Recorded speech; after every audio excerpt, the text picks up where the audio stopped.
to 13, and it's wonderful to have several guests here. Is this Obadiah's first Sunday afternoon service? Second. All right. Well, Obadiah, you're welcome to your second service. And then, of course, Francesca, we need to find a Tsonga name for her. So all of you need to be thinking of a proper Tsonga name for Miss Francesca. It was Magezi for Brother Jeremiah. Is that correct? And Brother George, do you have a Tsonga name? You are content. Yes, we decide that. All right. Well, it's wonderful to see all of you. Hitsakile kubona, munu unwana. We prayed for you this morning in Tiani, and they send their greetings to you. And it's always wonderful to be back in the afternoon. We'll be preaching from Romans 1. I'll read verses 1 through 13. I'll pray, and then we'll begin studying this wonderful passage. We've entitled it Paul's Prayer for Strangers. Romans 1, beginning in verse 8. First, I thank my God through Jesus Christ for you all, because your faith is being proclaimed throughout the whole world. For God, whom I serve in my spirit in the gospel of his Son, is my witness, as to know without ceasing I make mention of you, always in my prayers, earnestly asking, if perhaps now, at last by the will of God, I may succeed in coming to you. For I long to see you, so that I may impart some spiritual gift to you, that you may be strengthened. That is, to be mutually encouraged, while among you by each other's faith, both yours and mine. I do not want you to be unaware, brothers, that often I have planned to come to you and have been prevented so far, so that I may have some fruit among you also, even as among the rest of the Gentiles. Let's begin with prayer.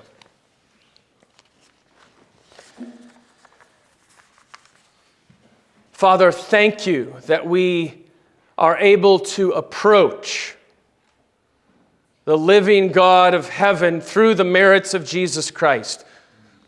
False pagan religions view God as far away. They view you distantly, fear and trembling and ignorance. But through the merits of Jesus Christ, we have access to a holy Father, though we are sinners. Lord, I pray that you would help us to understand, to appreciate, and to love prayer today more than we did yesterday. And we ask these things in the name of our Lord and Savior, Jesus Christ. Amen. Charles Spurgeon tells the story of a poor old woman who refused to accept her church's decision to abandon the prayer meeting. Like many churches today, her church believed that Sunday evening services, and specifically the prayer meeting, had become unfashionable and unpopular.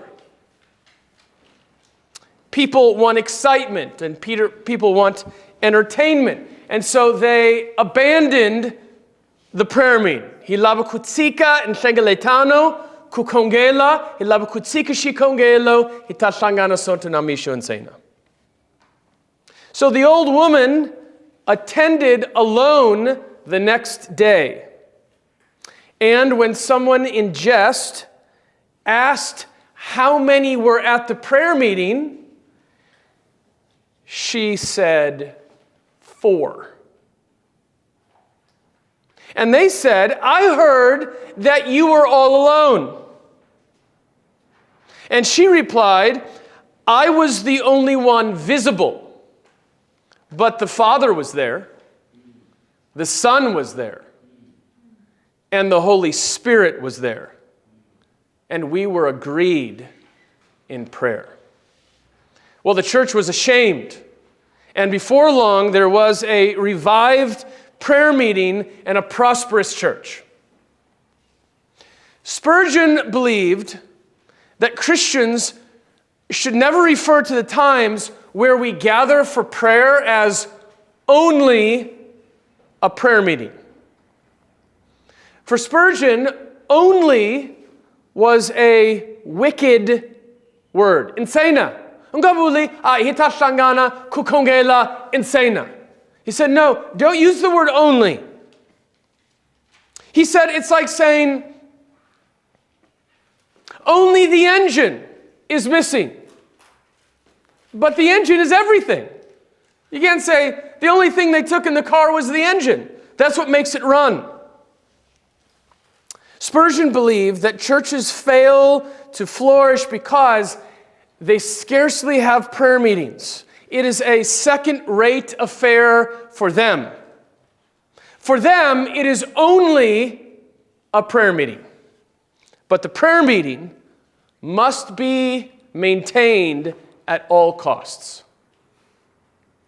Well, in our text this afternoon, by expressing his prayers to the Romans in these verses, Paul is going to teach us some important lessons about prayer.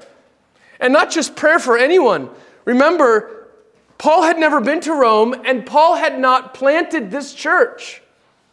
So in a sense, the Romans whom he speaks to, in a sense, they were strangers to him. And if Paul can speak this way of prayer to strangers, how much more ought we to speak about prayer for our loved ones? He does not discuss every aspect of prayer, but he does paint a beautiful picture of how Christians ought to pray. Isaac Watts said that there are rules for medicine and preaching, and there are also rules for praying. That's true. I watch my children play their instruments, and they follow the rules exactly. And I watch my little 9-year-old play the violin, and I think, I could do that. And so I pick up the bow and the fiddle, the violin, and no, Father, you're holding it all wrong. Your hand has to be just curled this so, and you have to hold it with just these fingers. And then over here, when you hold it, you have to hold your fingers just this way. Some of you boys learning the guitar from Shibuko, and you think, I could do that. And he says, no, you have to hold it just this way, because if your fingers are not this way, it won't sound right. There are rules for instruments. There are rules for medicine. There are rules for soccer. Have you ever watched a soccer game and you thought on TV and you thought, I could do that. If I was out there, I could hang with those guys. But there's rules that we don't follow and we don't know. And there's rules for preaching too. And there's also rules for prayer. Isaac Watts said this in his book, A Guide for Prayer. This is the best quote in the entire book, and I'll give it to you at the very beginning. He said this, quote, I am persuaded Christians would ask one another's assistance more frequently in prayer upon special occasions if a good gift of prayer were more commonly sought and more universally obtained. Here's what he meant by this. He said, I'm convinced that more people would ask other people for prayer. Would you pray for me if they were convinced that you could pray well? How often do your children ask you to pray for them?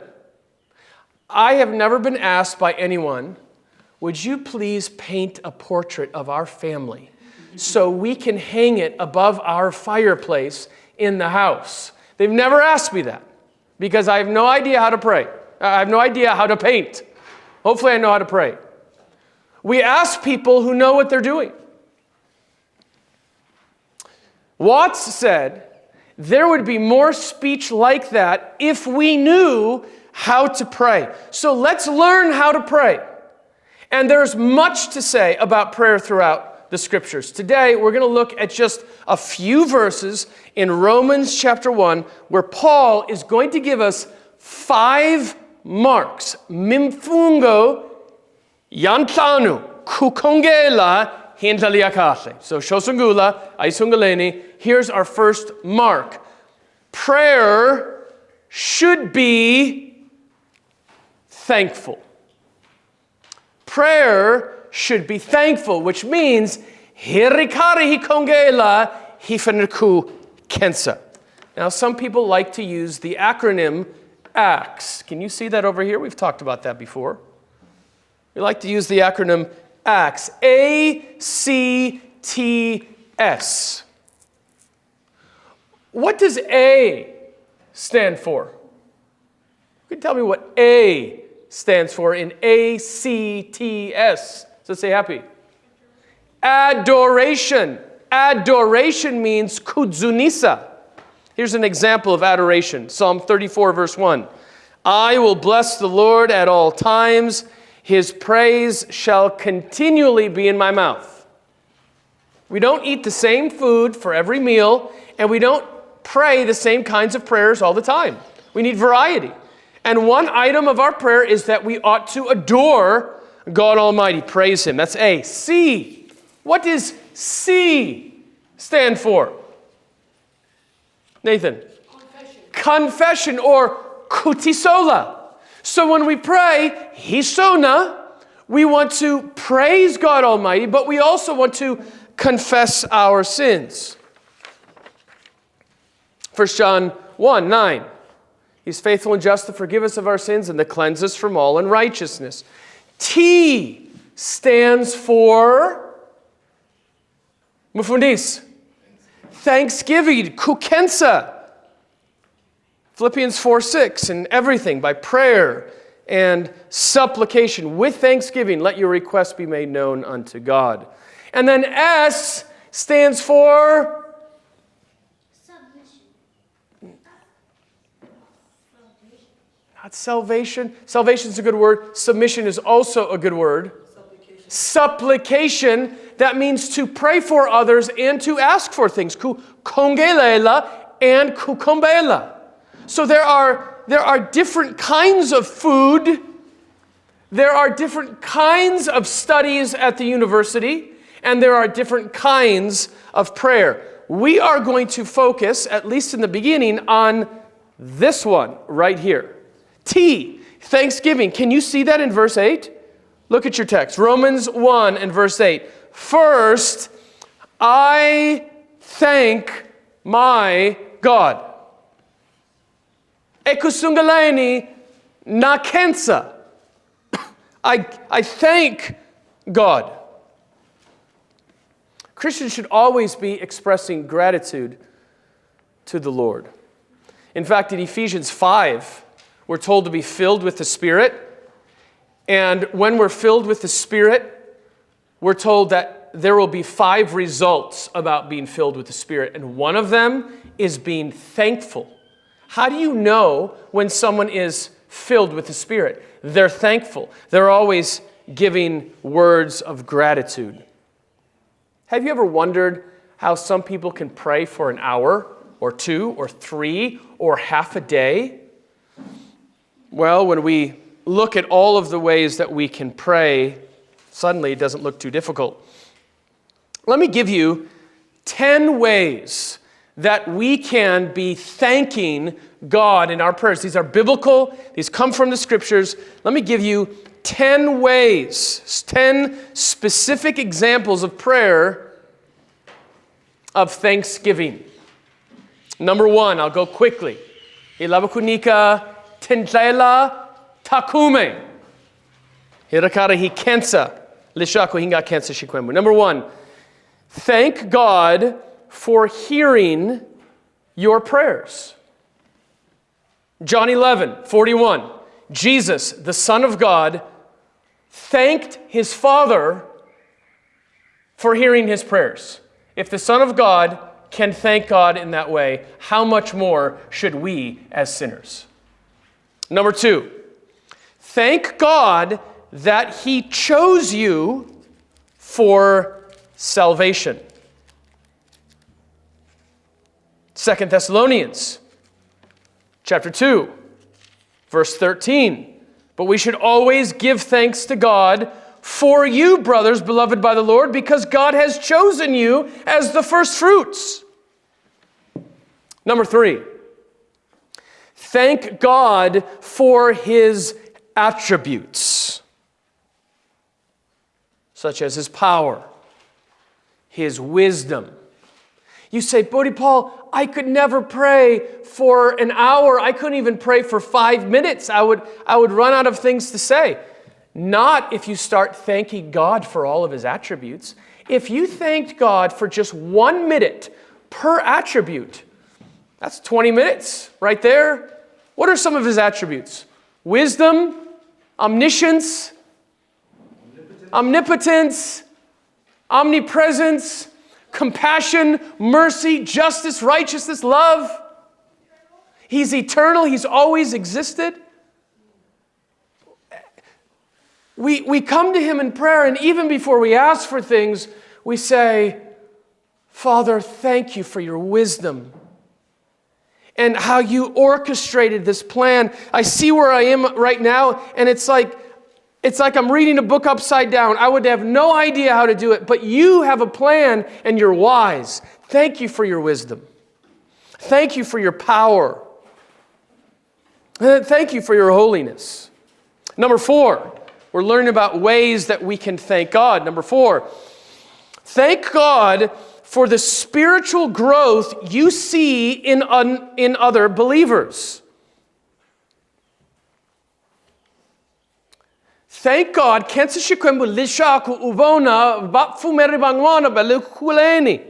how? That they're growing in grace, 1 Corinthians 1:4. They're growing in faith and love for others, 2 Thessalonians 1, verse 3. Now, this is the one that Paul does in our text today. Look at Romans 1 and verse 8. First, I thank my God through Jesus Christ for you all. Why? Because your faith is being proclaimed throughout the whole world. He thanks God for their well-known confidence in God. Number 5. Thank God for individuals by name. Use Mr. George's name in your prayers and thank God for Mr. George. Use FIFA's name in your prayers. Use Sesi Happy. Use Kokwana Shisana. Use their names and thank God for them. Paul did that with Philemon. He did that with many names. There's 100 names associated with Paul in the New Testament, and he used names because he loved them. And say, oh Lord, thank you for Kokwana Shisana. Bless him. And when his name is listed in your prayers, now you start getting ideas and ways that you can thank God for him. Number 6, thank God for local churches. Thank God for local churches. Paul did this with the Philippians, Philippians 1:3. The Colossians, Colossians 1:3. The Thessalonians, 1 Thessalonians 1:2. The Ephesians, Ephesians 1:11. What do all those have in common? It was at the very beginning of the verse, of the chapter, of the book, of the letter that he wrote to them. And he said, before I even talk to you about doctrine and about problems in the church, I just want you to know, I thank God for you. You know, I think people would probably receive our rebuke a lot more if they knew that we loved them by praying for them. If they knew that person who was about to rebuke me, they reminded me, I just want you to know, I pray for you often and I pray for you by name. You're going to take rebuke a lot better. And Paul was constantly rebuking the churches.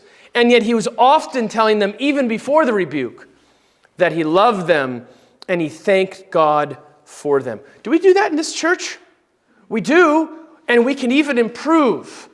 Thank you, God, for Antioch Bible Church. Thank you for Christ Baptist in Polokwane, Valdezia Rock Baptist Church, and Elam Baptist Church, and Tiani Bible Church, and we just start listing names. When we do that, that's biblical. We're following the example of Paul, thanking God for those churches. Number 7, thank God when others receive the Scriptures. When you see someone else receiving the Word of God, thank Him for that. 1 Thessalonians 2 and verse 13. For this reason, we also thank God without ceasing that when you received the Word of God, which you heard from us, you accepted it not as the word of men, but for what it really is, the Word of God. Number 8, thank God for His kind actions to you. Do you ever pause and say, Lord, I thank you for the gifts that you have blessed me with? Remember the leper? Actually, there was 10 lepers, and only one of them returned, and he thanked God for that gift of kindness. Luke 17 and verse 16. I think that if you did just this one, you could spend 5 minutes in prayer, counting the blessings that God has bestowed upon you. Number 9, thank God for your food. You know, this is done all the time. You say, where does the Bible say we have to pray before we eat? It happens all the time in Scripture. Jesus, before He fed the 5,000, thanks the Lord for the food.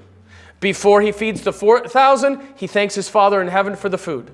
Before He takes the Lord's table, He thanks His Father. In fact, the word thank here is Eucharisto, from which we get Eucharist, which is the Lord's table. It's the word for thanking God. And even Paul, remember when he was in the shipwreck and they were all worried that they were going to die and they were fasting and no one ate food. And finally Paul says, we're all going to live and let's take some time after these many days to eat food. And you can imagine they're ravenous and they're about to dig into the food. And he says, oh, wait a minute.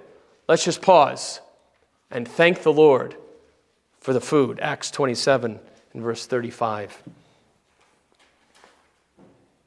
Finally, number 10, thank God for the actions other Christians have shown towards you. So we thank God for how He's been kind to us.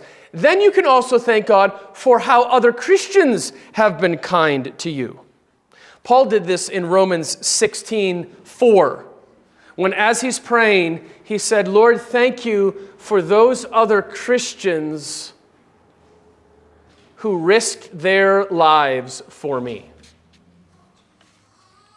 Lord, thank you for Kokwanishisana and that he's so diligent in coming to church and blessing. Lord, thank you for Mufundisi and Tuli and for his wife. Thank you for the Katungas. We're so happy that Sesi Happy can be with us these days. Use her name and thank God for the ways that they've been a blessing to us.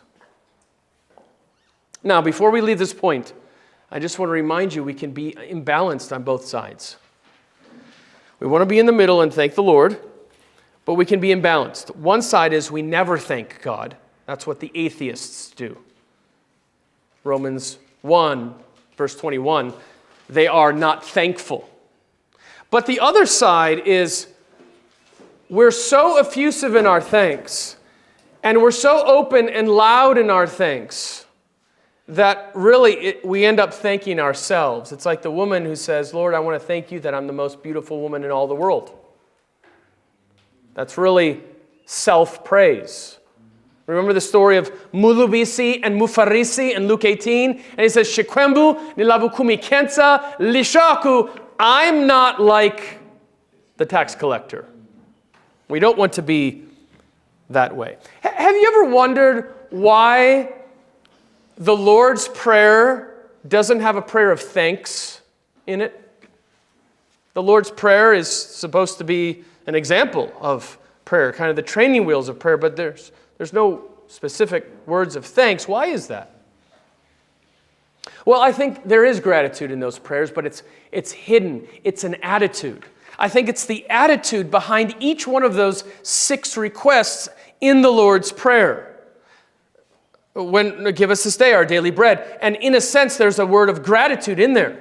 In fact, you even hear this in Philippians 4:6 when he says, in everything by prayer and supplication with thanksgiving. In other words, when you pray and when you supplicate and when you ask, make sure the attitude behind all of that is a spirit and attitude of thanksgiving. So that's number 1. Shosungula, hirikarahi kongela, hilabuku kongela injani, hilabuku kensa. Prayer should be thankful. Number 2, prayer should be, here's a big word, Christological.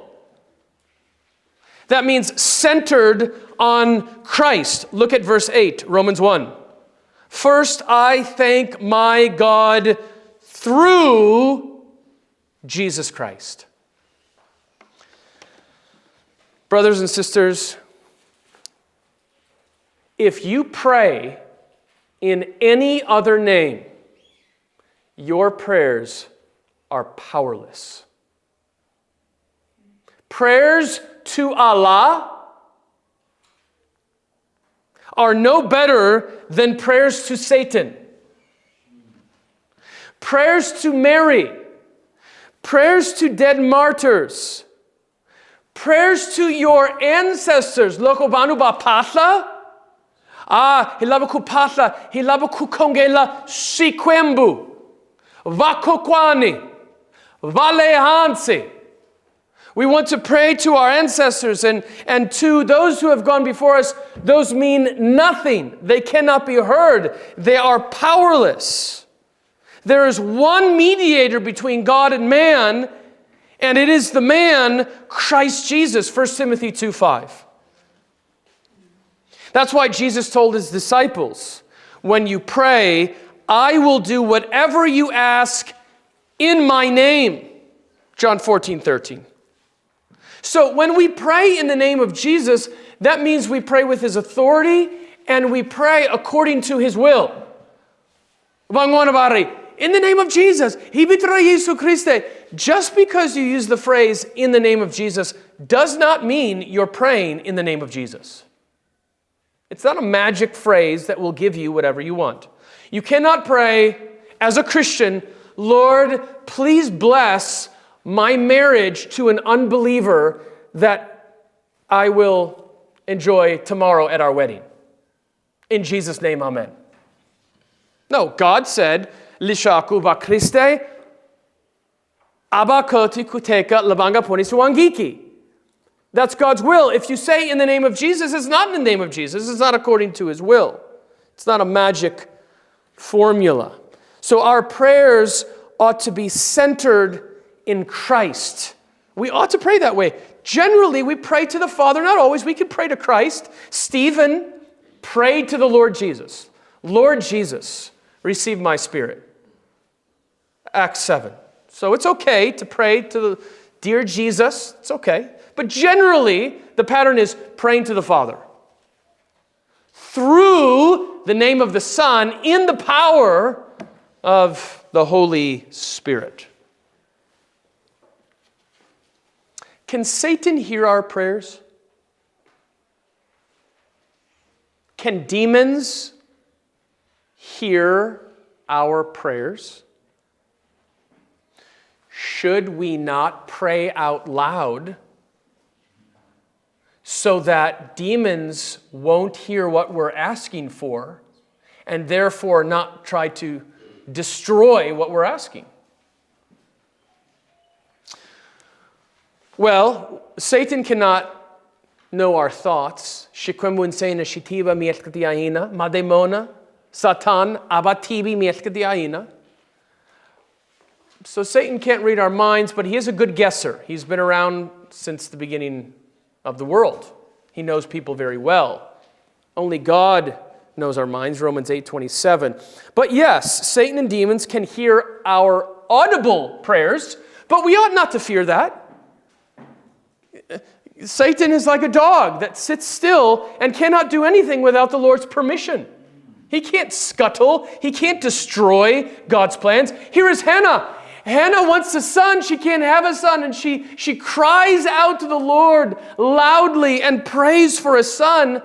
And Satan does not destroy that plan. The Lord blesses her with a boy Samuel. So praise the Lord that we do not have to be silent in our prayers and be frightened of Satan's power. So that's number 2. Number 1, prayer should be thankful. Number 2, prayer should be Christological. Number 3, prayer should be universal. Again, verse number 8, Romans 1. For first, I thank my God through Jesus Christ for you all. For you all. You know, Paul lists many names at the end of Romans 16. But it wasn't only for them that he prayed. He didn't pray only for his friends. Do you ever pray for your enemies? Do you ever break outside your little box? I pray for my mama, my papa, baboti, basesi, vanabakarek, and that's it. You just have this little world. Paul's world was wide. Paul is praying for the Romans, and he's never even met them before. He's never been to Rome. But he prayed for them because his prayers were universal. It was not only for a select few.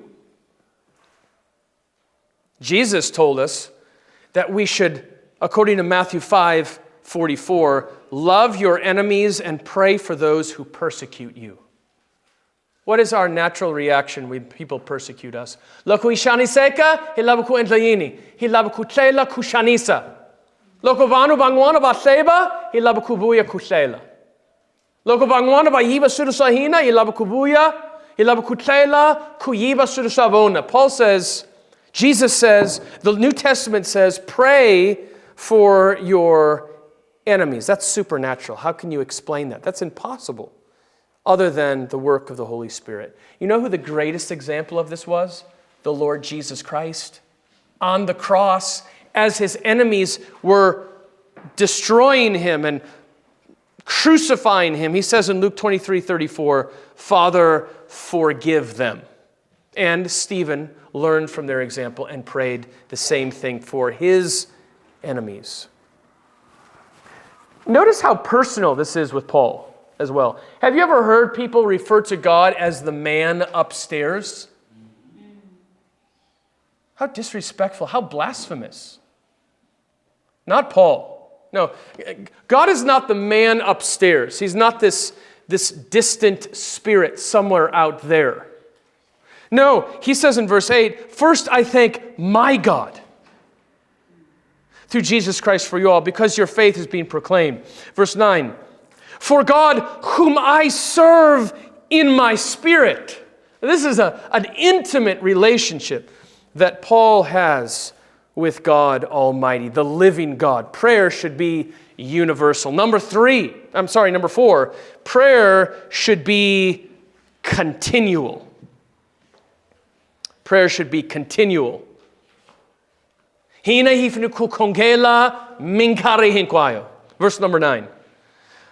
For God, whom I serve in my spirit in the gospel of his Son, is my witness as to how without ceasing I make mention of you.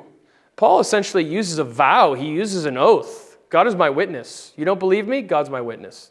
I guess anyone could say, I pray for you all the time. So Paul adds something to it and says, look, God is my witness. I pray for you without ceasing. In other words, I don't stop. I never remove your name from my prayer list. I have my prayer list before me. And I say, here are the Thessalonians in all the name. Here are the Bukota Trinity Baptist Church. Oh, here is Valdezia Rock Baptist Church. And he has his long prayer list. And there at the bottom is the church in Rome. And he says, I pray for you continually. I don't cease. Paul said to the Thessalonians in 1 Thessalonians 3:10, I prayed for you night and day. I saw a great model of this, of a pastor in Zimbabwe. When we went to the APC conference, not this year, this is 2023. We get to Bulawayo, and there's a pastor there, wonderful man. I've known him for years. This is a guy who prayed like you and I would breathe. You get in the vehicle, you're about to go to the next place. Okay, let's all pray just before we leave. Then we drive for 5 minutes to the church. We're about to get out. Okay, let's thank the Lord that we arrived here safely. You get ready to preach. Let's pray before you preach. After the sermon, let's pray that the Lord would bless the sermon. All right, let's pray before we eat. Let's pray after we eat. It was constant.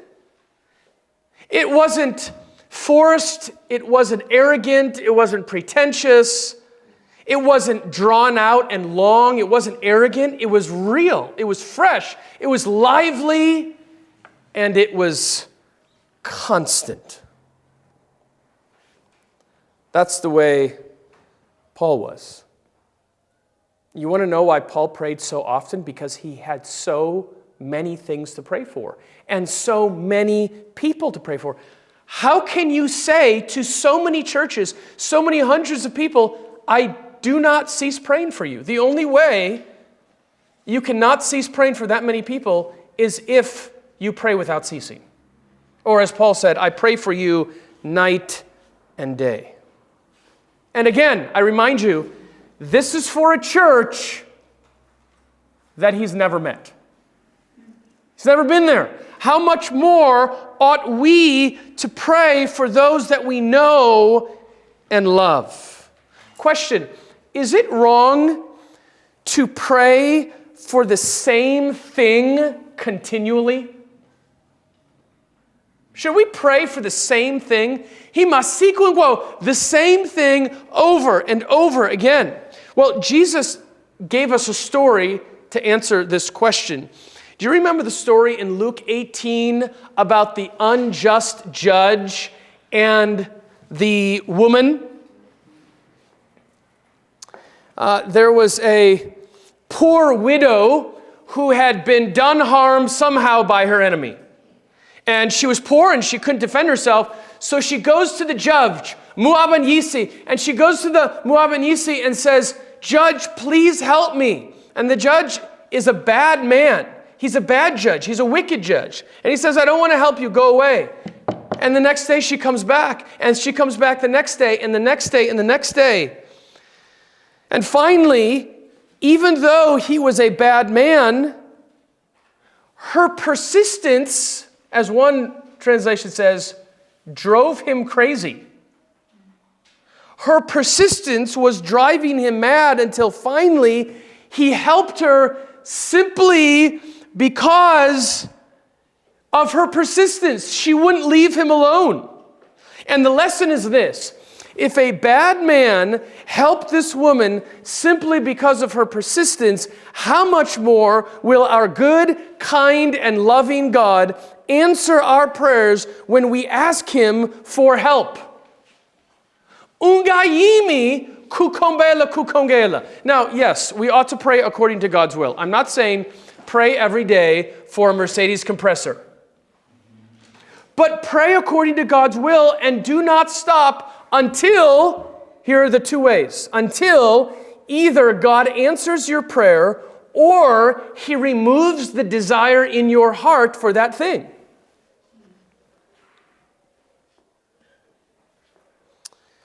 Now, like with any good thing, there are dangers. And the danger of constant prayer is praying with vain repetitions.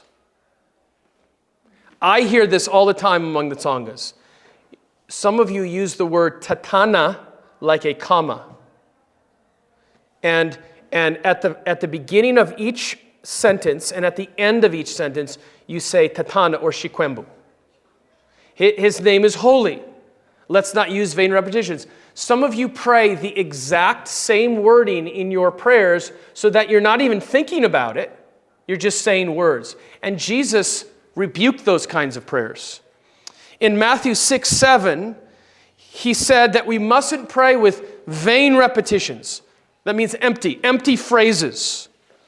Don't babble. Don't use the same phrases over and over again, as though the more words you have, the more you will be heard. I know it's often also common in certain churches in African culture that while one person prays, everyone else is praying on top of them so that you can't hear what you're saying. We ought not to use vain repetitions. Those are pagan. Muslims pray with beads. Have you ever seen Muslims? They have the prayer beads and they go through each one and they just pray the same thing over and over again, thinking that the repetition will help them. Catholics do the same thing, called a rosary. Instead, our prayers ought to be simple.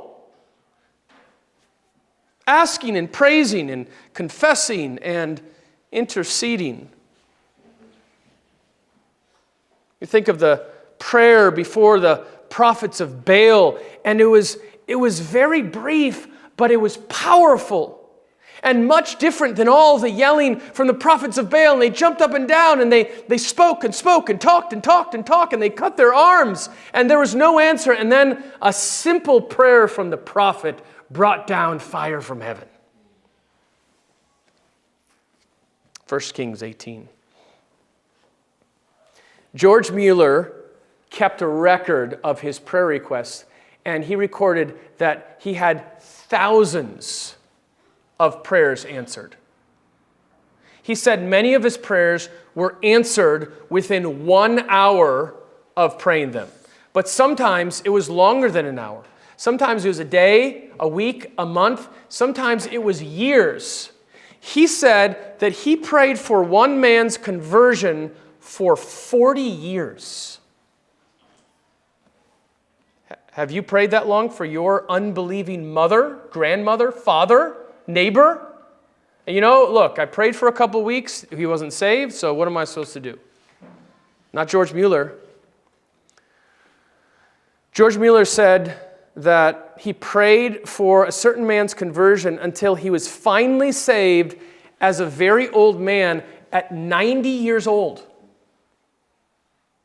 I just did some visits on Thursday, and I went to one particular home. I used to have Bible studies there many years ago, and I saw the couple again. It was great to see them.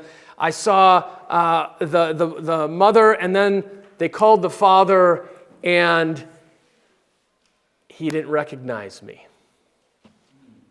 In fact, he didn't recognize his own family members in the room. He couldn't hear me. His hearing was gone. His mind was gone. It was sad.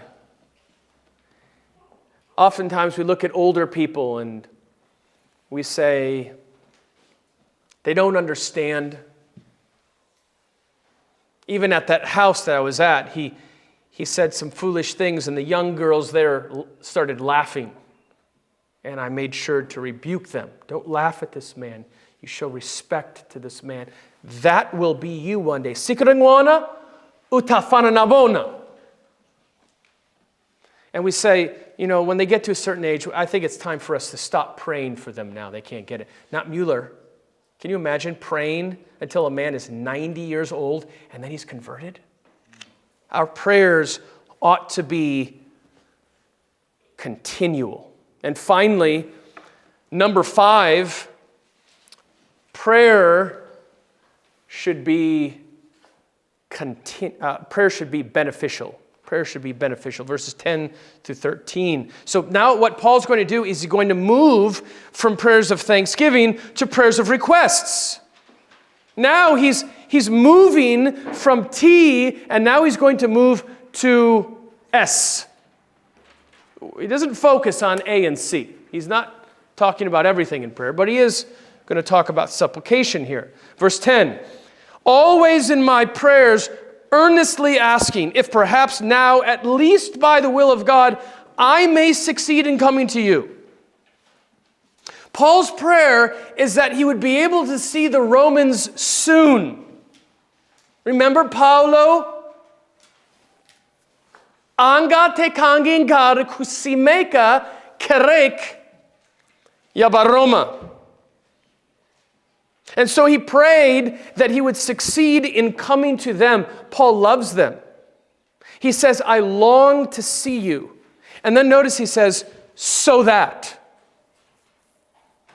The will of God I may succeed in coming to you. Verse 11, for I long to see you so that I may impart some spiritual gift to you. That's lishaku. Here's the reason. Why does Paul want to see them? He wants to see them because he wants to be a benefit to them. He wants to be a spiritual blessing to them. It's not all about him. It's not all that I can receive. He wants to impart a spiritual gift to them. He wants to benefit them spiritually. Specifically, Paul wanted to strengthen them spiritually by encouraging them. He wanted his life and his words to be able to build them up. And notice he says, mutually encouraging. Verse 12, that is to be mutually encouraged while among you by each other's faith, both yours and mine. Paul's an apostle, but he was not above being helped by other people. Iron sharpens iron. He prayed something like this. Lord, I'm going back to Joburg, and I'm going to meet with other Christians. Father, when I get there, help me to be a blessing to them. I want to encourage the saints. I want to build them up in their faith. I want to leave behind spiritual fruit.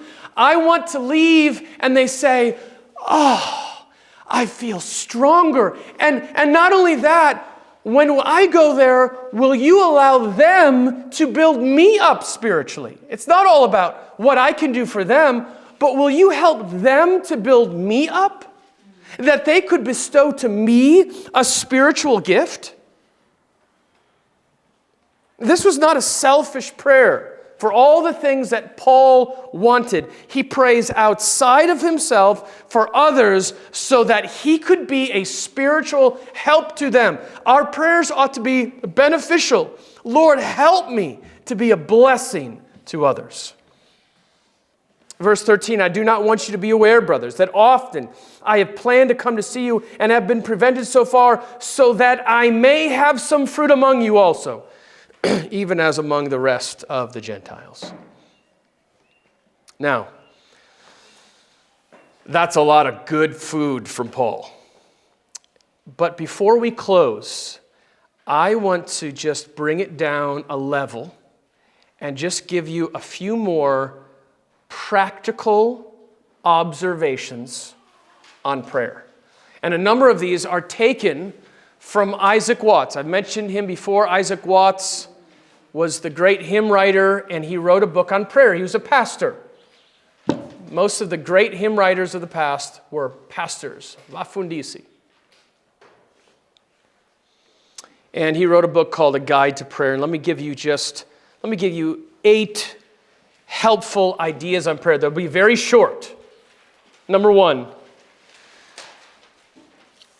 be honest.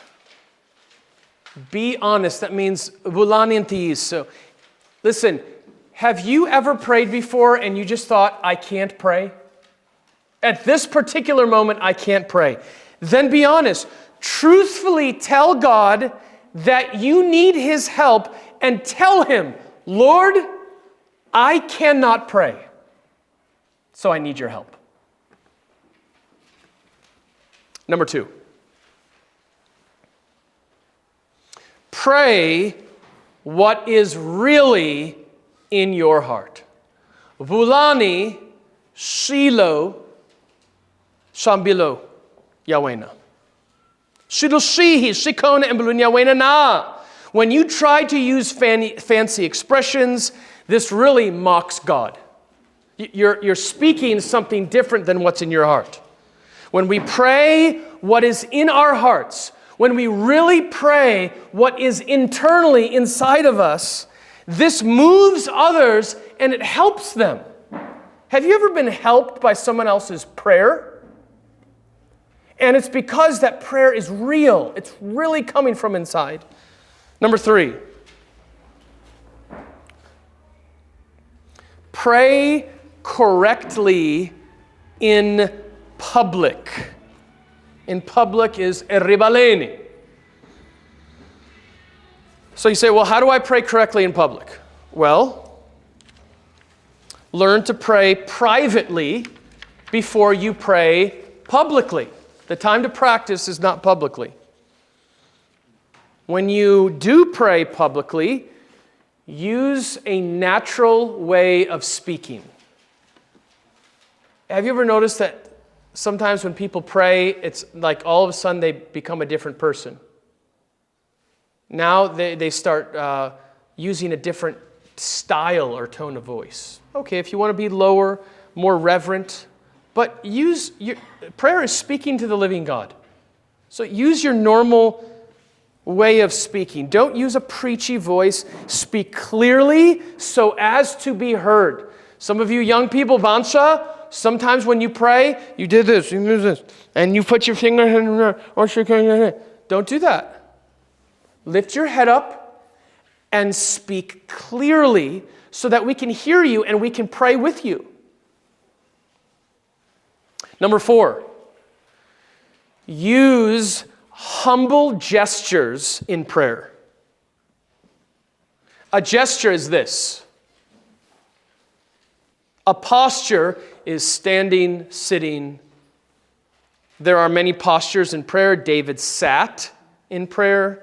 1 Chronicles 17. Abraham was on his face. Solomon kneeled. Others stood. Others lifted up their hands. Some lifted up their eyes to heaven. Psalm 121:1. Look, there's different ways we can pray. We can pray like this. We can pray while we're driving. We can pray sitting down. There's different postures and gestures, but we must always be humble and reverent. Ku'athamula. Don't yawn in your prayers. Don't yawn while other people are praying. Don't joke. Don't distort your face when you're praying like the Pharisees. I think it's helpful to keep your eyes closed. Bibele aivul lishako hifinikutsiba matlo. Hirakara hikongela. Bibele aivul lishona. But I teach my children to close their eyes, and I close my eyes because I'm so easily distracted. Use a voice that's natural and that will direct people to Jesus and not to yourself. Number 5, practice praying. As I said before, pray privately before praying publicly. And then when you practice privately, practice first with inferiors and then with equals before you pray with superiors. And inferior is mina nina malambe ya yakume nitasungulu ku kongel namun langana malambe yan tlanu. I'll pray with my little brothers and sisters, and then I'll pray with my friends that are the same age, and I'll practice with them. Start your public prayers. A public prayer is kukongela eribaleni. Practice by praying short prayers. Watts said that often the prayer of a preacher is more edifying than the sermon because the prayer was full of holiness and it came with skill and fervency. Have you ever been moved even before the sermon even began? So practice praying from the heart. Number 6, don't fear man while praying. Unga chabi vanu urikar ukongela. You cannot be ashamed of what other people think. When you go to KFC and you buy your chicken, do you pray at the table? And do you pray with one eye open, worried if someone else is looking at you? Or even at church, do you pray and your only thought while you're praying is, I wonder how I sound. I hope I don't make a mistake. Look, I've been there, especially in learning another language. I remember for many, many prayers, my goal was just don't make a fool of yourself in Tsonga. I just wanted to pray correctly in Tsonga. But you can't worry about what other people think. If you pray for approval, this will dampen your prayers. So you must train yourself to focus that your prayers are directed to God. Now, it ought to be beneficial to others around you. There's no doubt about that. Our prayers are horizontal and vertical. But we cannot fear man. 2 more. Number 7. Ask the Holy Spirit to help you pray. Ask the Holy Spirit to help you to pray. Why? Because the Holy Spirit will give you understanding. The Holy Spirit will help your memory to recall what to pray for. Bodhi Paul, I start to pray and then I forget everything. Then begin by saying, Holy Spirit, help me as I pray. Warm my heart. Help me to remember Bible verses. Help me to remember people's names so that I can pray well. The Holy Spirit will move your heart to pray. Do not depend on natural ability. Do not depend on your own memory. Pray earnestly for the Holy Spirit, Luke 11:13. And then finally, as my dear wife comes to the piano, and finally, number 8, if your prayers are cold, seek the reason. If your prayers are cold, seek the reason. Listen, often our prayers are cold because we have grieved the Holy Spirit. Kuhabandilo hirakara hikongela hikuba moilo kutsima autsaminahina. Mourn over the loss of the Spirit's work in your life and then backtrack and say, okay, I know that my prayers are cold. Why is this? And then I'm going to backtrack. Do you remember the story of Pilgrim's Progress, and he lost the scroll, and then he had to backtrack to figure out where he dropped it? Backtrack and say, that's where my cold prayers began with this particular sin. Or maybe it's prayerlessness in private. Watts said this, if you decline secret prayer, the Spirit will not always attend you in public. If you're walking in the Spirit, then you will pray in the Spirit, which is why Watts said, live in the Spirit, walk in the Spirit, and then you shall also pray in the Spirit. A wonderful lesson on prayer from the Apostle Paul. Could we pray that the Lord would help us to improve in our prayers? Could we be more specific in our words of gratitude rather than, thank you, Lord, for this day? Please bless me in this day. But really focus on God's attributes and the blessings that He's given to us through Himself and through others, using specific names in our prayers and the names of churches in our prayers. And I think you'll find that when we follow these principles, never again will we say, 15 minutes is too long to pray. We'll say, an hour is not enough time to pray because my list is so long. Well, before we pray, I'd like to close with a kind of prayer. It's hymn number 440. Many of you know it by heart. It's called the Doxology. Doxology comes from 2 Greek words, doxa, which means glory, and logi, which means the word. This is a word, a message of praise. And this is a kind of prayer.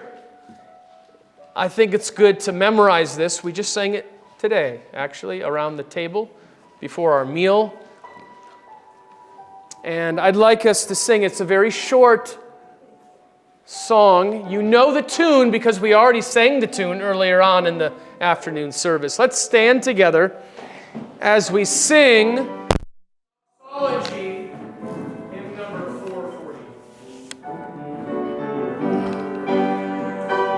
Praise God from whom all blessings flow. Praise Him, all creatures here below. Praise Him above the heavenly hosts. Praise Father, Son, and Holy Ghost.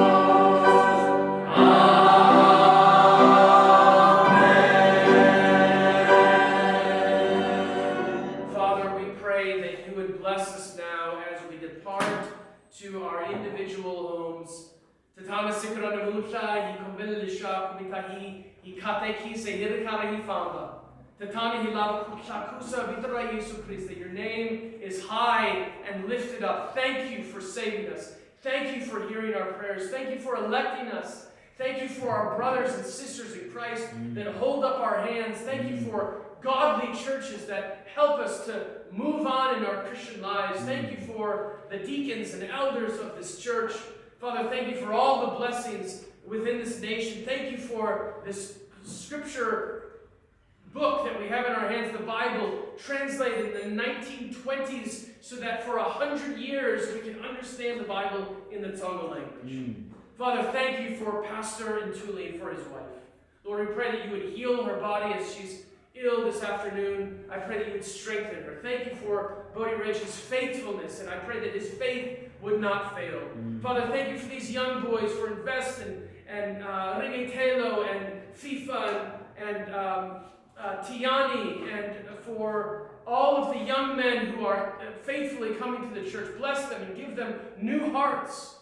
Lord, we pray for Insatiwa Kukwanishisana, Hikumilisha Ponisiwa, Hishona, Ikokwana, Hishona, Masikulama, Abakotiku Kufamba Kase, Emelenge, Kambe Tatani, Hikombele Lishaku, Uchincha, Mbiliabona. Father, we thank you for little Obadiah. Save that child. I thank you for all my children. I pray that you give them new life. I thank you for the marks of conversion that we're seeing in Lawson these days, and I pray that you would be baptized as a true Christian. We think of these young ladies that are with us today, and we're so thankful. Lord, I pray that they would understand the gospel and believe it. Lord, we thank you for Ceci Happy. What an encouragement to hear her on the piano and blessing us with that gift. And I pray that she would, this final week that she's with us, would bless us, and we would bless her before she returns to Cape Town. Lord, we're so grateful for Bodhi Carney and his faithful preaching of the Word of God this morning. I pray even this week that the words that were sown would grow in our hearts. We thank you for Ceci Francesca. Bless her and her parents as they return to their home this afternoon. So much to pray for, so much to thank you for, but we thank you with all of our hearts. And we ask things, in Amen. Amen.